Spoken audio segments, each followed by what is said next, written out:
समुद्र के किनारे पर भीमा नामक एक किसान रहता था। वो बहुत गरीब था, परंतु उसका दिल बहुत बड़ा था। भीमा एक जागीरदार के खेत और बाग में मजदूरी का काम करता। हर दिन कड़ी मेहनत करने के बाद भी वो हमेशा प्रसन्न रहता। उसे समुद्र के किनारे लहरों की आवाज सुनना बड़ा अच्छा लगता था। वो रोज सुबह उसी रास्ते से अपने काम पर जाता। एक सुबह जब वो काम पर जा रहा था, तभी उसने देखा और खुद से कहा, अरे ये बड़ी और गुस्सैल मछली उस छोटी मछली को खाने के लिए तेजी से उसकी ओर जा रही है। मुझे इस छोटी मछली की जान बचानी होगी। अब एक काम करता हूँ, मैं जोर से ताली बजाता हूँ। इसकी आवाज से बड़ी मछली यहाँ से भाग जाएगी। ताली की आवाज से बड़ी मछली डरकर चली गई, लेकिन छोटी मछली उसी जगह पर इधर उधर तैरती रही। भीमा ने छोटी मछली को अपने हाथ में उठाया। प्यारी नन्ही मछली, अब डरने की बात नहीं है। वो बड़ी मछली यहाँ से चली गई है। अब तुम जल्दी से ऐसी जगह पर चली जाओ जहाँ वो बड़ी मछली तुम्हें ढूंढ ना पाए। भीमा ने छोटी मछली को वापस पानी में डाल दिया। छोटी मछली को मुसीबत से बचाकर भीमा अपने रास्ते पर चल दिया। वो थोड़ी दूर ही गया था कि उसने किसी की आवाज सुनी। रुक जाइए, जरा मेरी बात तो सुनिए। भीमा ने मुड़कर देखा, एक सुंदर औरत पीछे खड़ी थी। उसने बहुत अच्छे कपड़े पहने थे। भीमा ने इससे सुंदर औरत पहले कभी नहीं देखी थी। ये तो कोई परी लगती है, लेकिन इस परी जैसी दिखने वाली औरत को भला मेरे जैसे गरीब किसान के साथ क्या काम हो सकता है? शायद मुझे ही गलतफहमी हुई है कि ये मुझे बुला रही है। भीमा बिना कुछ कहे फिर से चल दिया। मैं आपको ही बुला रही हूँ। मैं नेरिया के राजा की संदेशवाहक हूँ। आपने नेरिया के राजा की इकलौती बेटी की जान बचाई। मैं आपको अपने साथ ले जाने आई हूँ। आपको मेरे साथ समुद्र के अंदर नेरिया राज्य चलना है। अब मुझे तैरना तो आता ही नहीं। आपको तैरना नहीं पड़ेगा, आप बस मेरे साथ समुद्र के किनारे चलें। मैं एक मछली हूँ, मैं आपको नेरिया राज्य में ले जाऊंगी। ठीक है, मैं आपके साथ चलता हूँ। समुद्र के तट पर आकर उस औरत ने अपना रूप बदला और वो एक सुंदर बड़ी सी मछली बन गई और भीमा को अपनी पीठ पर बिठाकर विशाल समुद्र में ले गई। विशाल समुद्र के तल में चली गई, जहाँ पर नेरिया राज्य था। वहाँ पर नेरिया के राजा और बहुत से लोग भीमा के स्वागत के लिए पहले से खड़े थे। उन्होंने भीमा का स्वागत किया। नौजवान, आपका हमारे नेरिया राज्य में स्वागत है। हम सब आपके बहुत आभारी हैं, जो आपने हमारी राजकुमारी के प्राणों की रक्षा की। भीमा को अभी भी समझ नहीं आ रहा था कि वो किसके बारे में बातें कर रहे हैं। तभी राजकुमारी ने अपना रूप बदला और वो छोटी सी मछली बन गई, जिसके प्राण भीमा ने बड़ी मछली से बचाए थे।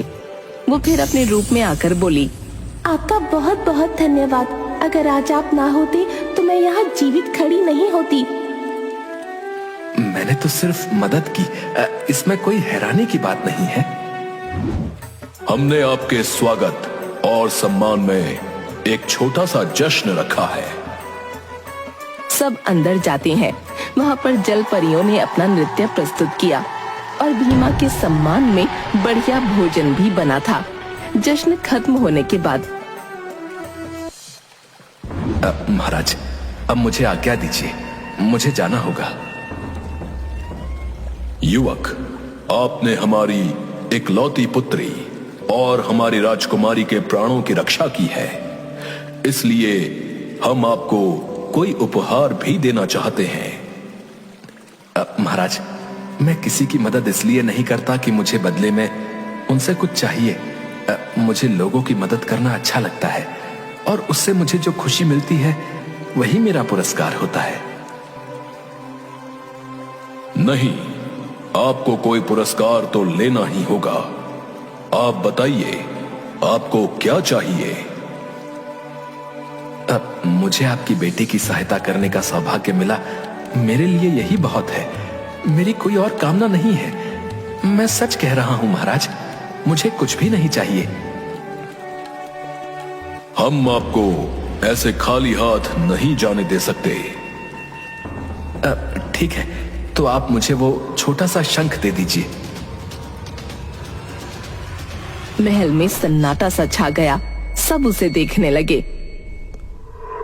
वो तो जादुई शंख है। हमारे राज्य में ऐसा दूसरा एक भी शंख नहीं है। महाराज, अगर ऐसा है तो ये शंख यहीं आपके पास ही रहना चाहिए। कोई पुरस्कार पाने की कामना तो मेरे मन में है ही नहीं। तुमने मेरी बेटी की जान बचाई है। जो कुछ भी हम तुम्हें देंगे वो कम ही होगा। तुम्हें ये जादुई शंख लेना ही पड़ेगा। राजा ने बड़े सम्मान के साथ जादुई शंख भीमा को भेंट स्वरूप दे दिया। भीमा ने शंख संभाल कर थाम लिया और राजा से सम्मान पूर्वक विदा ली। जो बड़ी मछली भीमा को समुद्र के अंदर लाई थी, वही उसे वापस समुद्र के बाहर छोड़ने गई। धरती पर पहुंचकर उस मछली ने औरत के रूप में आकर भीमा से कहा, ये जादुई शंख बहुत ही अनमोल है। ये तुम्हारे जीवन को खुशियों से भर देगा। इसकी मदद से तुम हर प्राणी की बात सुन पाओगे। पर इस शंख को उन लोगों से छुपा कर रखना जो अपने स्वार्थ के लिए इसका उपयोग करना चाहते हैं। अब भीमा झटपट जागीरदार के घर की ओर चल दिया। रास्ते में उसे एक पेड़ पर कुछ पंछियों के चहचहाने की आवाज सुनाई दी। उसने सोचा कि जादुई शंख की जांच करने का ये अच्छा अवसर है। उसने शंख को अपने कान के पास लगाया और सुना। ये मनुष्य सोचते हैं कि वो बहुत चतुर और बुद्धिमान है, पर वो कुछ नहीं जानते। इस पेड़ के नीचे जो पत्थर पड़ा है ना, वो सोने की शिला है, लेकिन आज तक किसी को इस बात का पता नहीं चला। पक्षियों की बात सुनकर भीमा पेड़ के पास जाता है। ये शंख तो वाकई कमाल का है। चलो अब इन पंछियों की बात को भी जांच लेते हैं।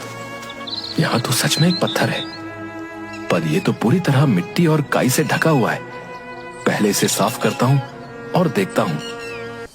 भीमा अपने कपड़े से उस पत्थर को साफ करता है और अंदर से चमकता हुआ सोना दिखाई देता है। अरे ये तो सच में एक सोने की शिला है। इसे संभाल कर अपने कोट के अंदर छुपा लेता हूँ।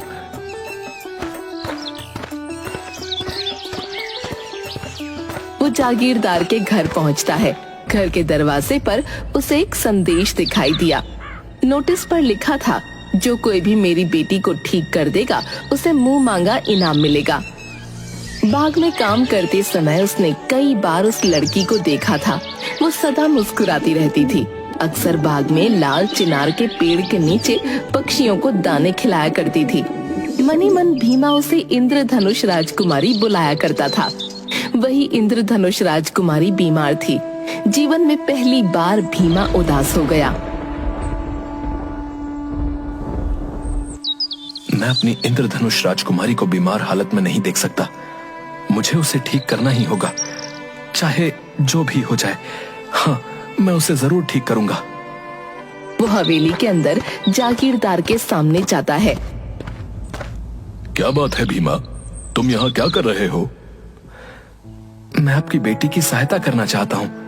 मैं उसकी बीमारी ठीक कर सकता हूँ।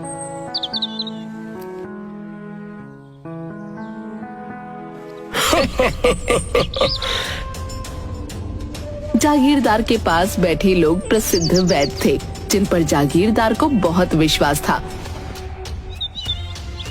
अगर हम उस लड़की का इलाज नहीं कर पाए तो ये फटीचर गवार क्या कर पाएगा? मैं अपनी बेटी से बहुत प्यार करता हूँ और चाहता हूँ कि मेरी बेटी जल्द स्वस्थ हो जाए और फिर से घूमे और पक्षियों को दाने खिलाए, क्योंकि उसका हंसता हुआ चेहरा मेरे जीने का कारण है। मेरी बेटी चाहे जिसकी भी वजह से स्वस्थ हो, मुझे बस वो पहले की तरह हंसती खेलती वापस चाहिए। भीमा, तुम अंदर जाओ और मेरी बेटी को ठीक करो। उसके लिए तुम्हें जो चाहिए वो सब मैं दूंगा। एक बूढ़ी औरत भीमा को इंद्रधनुष राजकुमारी के कमरे में ले गई। वो चुपचाप आंखें बंद कर अपने बिस्तर पर लेटी थी। उसका चेहरा उतरा हुआ था और सांस बहुत धीमी चल रही थी। भीमा ने शंख निकाला और अपने कान पर लगाया। मुझे तुम पर पूरा विश्वास है कि तुम इंद्रधनुष राजकुमारी की बीमारी पता करने में मेरी सहायता जरूर करोगे। पर भीमा को कुछ सुनाई न दिया। वहाँ आसपास कोई पशु पक्षी न थे। निराश होकर वो जागीरदार के पास गया। अब मुझे अभी कुछ पता नहीं लगा, लेकिन मैं शीघ्र ही आपके पास सही जानकारी लेकर आऊंगा। हमने तो पहले ही कहा था कि ये गवार क्या कर पाएगा, लेकिन जागीरदार साहब आपने फिर भी इस पर भरोसा किया। भीमा चुपचाप वहाँ से चला गया और बाग में काम करने लगा। बाग में बहुत खामोशी छाई थी। कोई भी वहाँ पशु पक्षी नहीं था जो भीमा की मदद कर सके। वो काफी देर तक बाग में काम करता रहा। रात होने पर बड़े पेड़ के नीचे रहने वाला सांप वापस आ जाएगा, या फिर तालाब में रहने वाला छोटा मेंढक लौट आएगा। तब शायद मुझे इंद्रधनुष राजकुमारी की बीमारी के बारे में कुछ पता चल जाए। रात हो गई, कोई लौट कर न आया। अंत में भीमा घर लौटने की तैयारी कर रहा था तो उसे उल्लू की आवाज आई। उसने तुरंत अपना शंख निकाला और कान पर लगाया। उल्लू की बातें सुनने लगा। इस संसार की सारी दवाइयाँ और सारे वैद्य भी जागीरदार की बेटी को ठीक ना कर पाएंगे। जब जागीरदार के घर की छत पर छप्पर डाला जा रहा था, तब उस समय एक सांप उस छप्पर में फंस गया था। अगर उस सांप को वहां से बाहर निकालकर खाने को कुछ दिया जाए तो वो लड़की ठीक हो जाएगी। भीमा ने अपना शंख अपने कोट के अंदर छुपाकर रख लिया और तुरंत जागीरदार के पास गया। मैं जानता हूं कि आपकी बेटी को क्या हुआ है। उसे एक सांप का श्राप लगा है। वो सांप इस घर की छप्पर में फंसा हुआ है। उस सांप को तुरंत बाहर निकालना होगा और उसे कुछ खाने को देना होगा।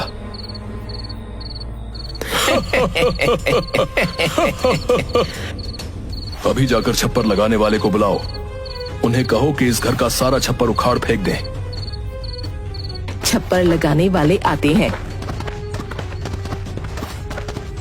तुम सब जल्दी ही इस घर के पूरे छप्पर को उतार कर नीचे रखो। इसमें एक सांप फंसा हुआ है। जी मालिक, हम सब जल्दी ही ये काम पूरा कर देते हैं। उन्हें छप्पर की घास में फंसा एक सांप दिखाई दिया। भीमा, तुम बिल्कुल सही कह रहे थे। यहाँ तो सच में एक सांप अधमरी हालत में पड़ा हुआ है। बेचारा बहुत तकलीफ में है। जल्दी इसके खाने के लिए कुछ लेकर आओ। जागीरदार स्वयं उस सांप को खिलाता है और धीरे धीरे सांप थोड़ा हिलने लगता है। फिर वो सांप रेंगते रेंगते आगे जाने लगता है। तभी इंद्रधनुष राजकुमारी अपने बिस्तर से उठकर खड़ी हो गई। जागीरदार की खुशी का ठिकाना न रहा। वो भीमा से बड़ी विनम्रता के साथ बोला, तुमने मेरी बेटी को स्वस्थ किया है। इस उपकार के लिए मैं तुम्हें कुछ देना चाहता हूँ। तुम्हें जो चाहिए वो तुम मुझसे मांग सकते हो। वैसे तो भीमा को दूसरों की सहायता करने में ही सुख मिल जाता था, लेकिन जीवन में पहली बार उसने अपने लिए कुछ मांगने का सोचा और ईमानदारी से कहा, जमींदार साहब, मैं आपकी पुत्री इंद्रधनुष राजकुमारी को बहुत पसंद करता हूँ और उनसे विवाह करना चाहता हूँ। अगर आप सच में मुझे कुछ देना चाहते हैं तो मेरा विवाह आपकी पुत्री के साथ कर दीजिए।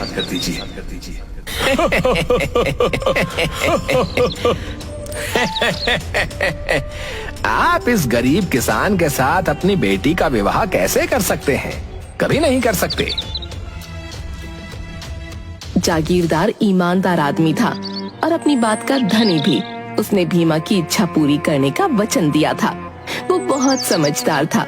उसने खूब सोच विचार कर भीमा से कहा, ठीक है, मैं अपनी बेटी का विवाह तुम्हारे साथ कर दूंगा, परंतु मेरी एक शर्त है। तुम्हारे पास इतना धन होना चाहिए कि तुम मेरी बेटी की जीवन भर अच्छी देखभाल कर पाओ।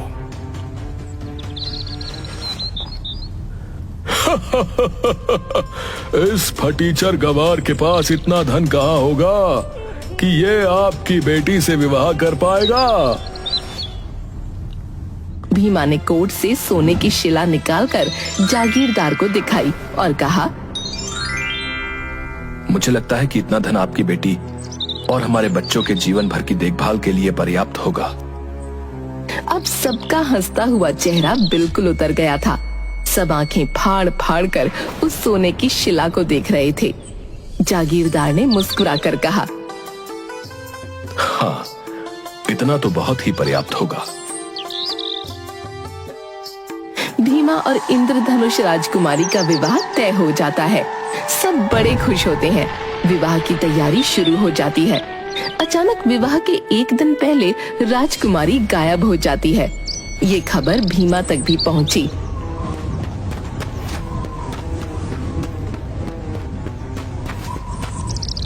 क्या हुआ जागीरदार साहब? मेरी राजकुमारी कहाँ गई? हमने उसे सब जगह ढूंढा, लेकिन उसका पता कहीं नहीं चल रहा। सुबह अपने कमरे में थी, नाश्ता करने के बाद उसे किसी ने नहीं देखा। भीमा, मैं तुम्हारे हाथ जोड़ता हूँ, कहीं से भी मेरी बेटी को ढूंढ कर ला दो। मैं अपनी राजकुमारी को ढूंढ लूंगा और बहुत जल्द राजकुमारी हमारे साथ होगी। मुझे तुम पर पूरा विश्वास है।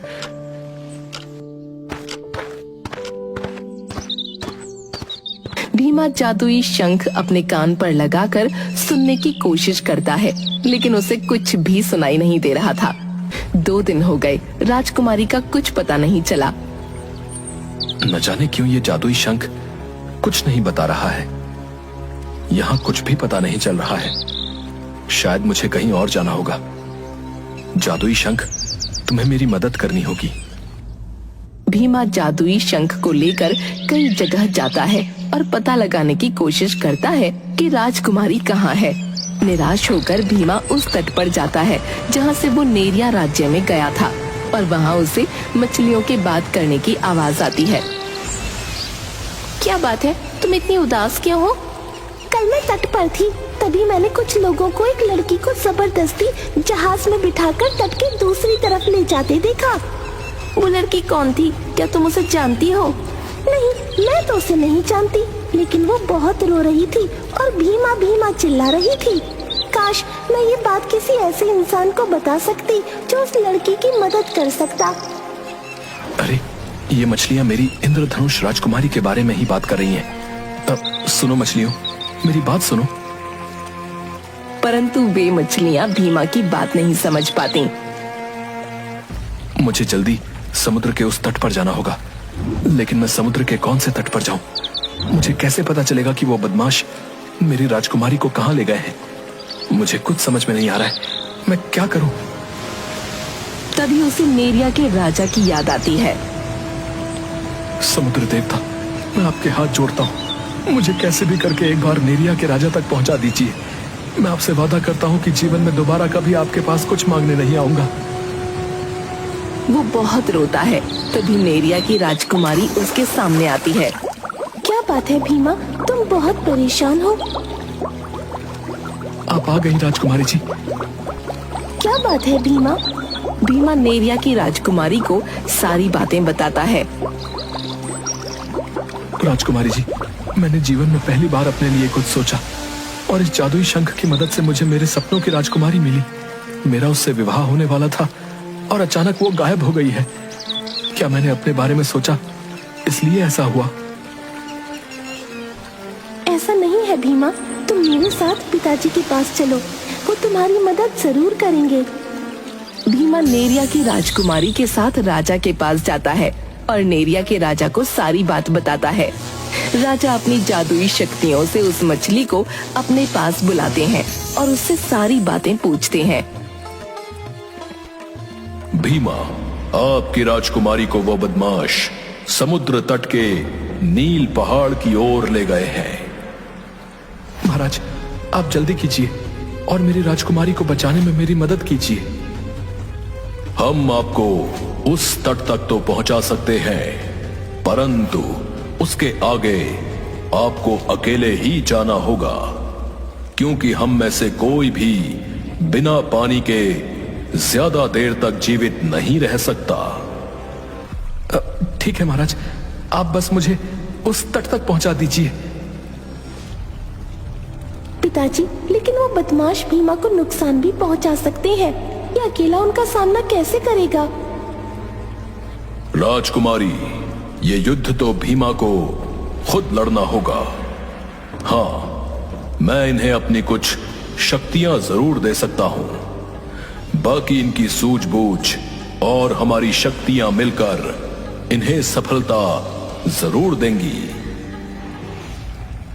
नेरिया के राजा अपनी कुछ जादुई शक्तियां भीमा को देते हैं और उसे नील पहाड़ के तट पर छोड़ देते हैं।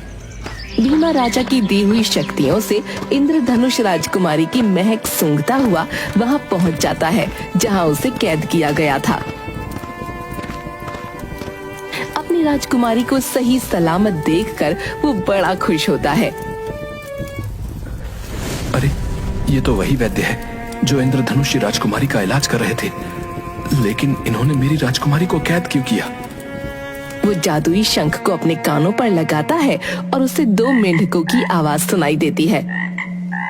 अरे, ये लोग कितने बुरे हैं। अच्छा हुआ हम इंसान नहीं हैं।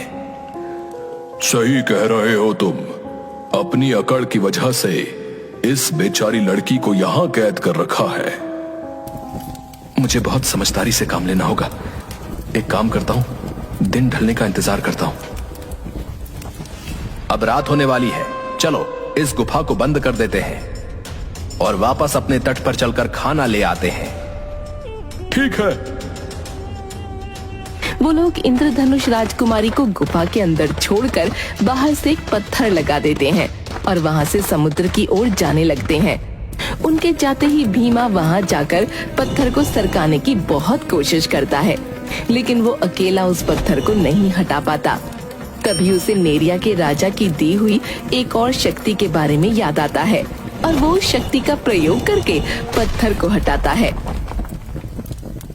मैं जानती थी भीमा, तुम जरूर आओगे, मुझे पूरा यकीन था। मेरी राजकुमारी संकट में हो और मैं उसे बचाने न जाऊं, ऐसा कभी नहीं हो सकता है। ये लोग तुमसे बदला लेने के लिए मुझे यहाँ ले आए। मुझसे बदला?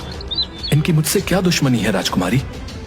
तुमने मेरी जान बचाई, इस वजह से इन्हें ऐसा लगता है कि लोग इनका मजाक उड़ाएंगे, और अगर मेरी तुमसे शादी हो गई तो इन्हें सारी जिंदगी लोगों के ताने सुनने होंगे। और ये वैद्य अपने बेटे का विवाह मुझसे जबरदस्ती करवाना चाहता है। परंतु मैंने कभी किसी का मजाक नहीं उड़ाया है और मेरी राजकुमारी मेरी है, किसी और की कभी नहीं हो सकती। मैं जानती हूँ भीमा, लेकिन ये लोग तुम्हें नहीं समझते। ये लोग पिताजी के लिए भी खतरा है। इन सब का इंतजाम मैं यहीं कर दूंगा। चलिए राजकुमारी, हमें जल्द यहाँ से निकलना होगा। भीमा राजकुमारी का एक नकली रूप बनाकर उस गुफा में रख देता है और एक जादुई दरवाजा बना देता है। उनके वहां से जाने के बाद जैसे ही वैद्य और उसके लोग वहां आए, वो हमेशा के लिए उस गुफा में कैद होकर रह गए। वो दोनों वहां से भागते हैं और समुद्र की तरफ बढ़ते हैं, लेकिन रास्ता भटक जाते हैं। अब क्या होगा भीमा?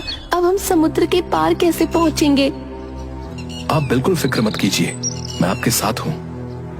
भीमा नेरिया के राजा का दिया हुआ जादुई पंख निकालकर हवा में उछालता है और बोलता है, जादुई पंख, ले चल हमें समुद्र के पास। और वो जादुई पंख समुद्र की दिशा में उड़ने लगता है और उसके पीछे पीछे भीमा और राजकुमारी भी चल देते हैं। तभी उन्हें सामने समुद्र का तट दिखता है। भीमा देखो, हम समुद्र के तट पर आ गए। हाँ राजकुमारी, अब हम बहुत जल्द यहाँ से निकल जाएंगे। पर हम ये समुद्र पार कैसे करेंगे? यहाँ तो कोई जहाज नहीं है। आप फिक्र मत कीजिए, मैं हूं ना आपके साथ। हे समुद्र देवता, आप हमारी आवाज नेरिया के राजा तक पहुंचा दीजिए।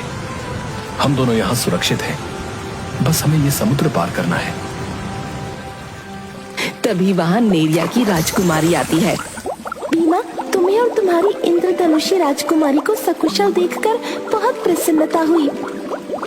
राजकुमारी, ये सब तो आपके और महाराज की वजह से हुआ है, नहीं तो मैं तो अपनी राजकुमारी को कभी नहीं ढूंढ सकता था। नहीं, ये सब तुम्हारी अच्छी नियत का फल है। नेरिया की राजकुमारी उन दोनों को समुद्र पार कराती है।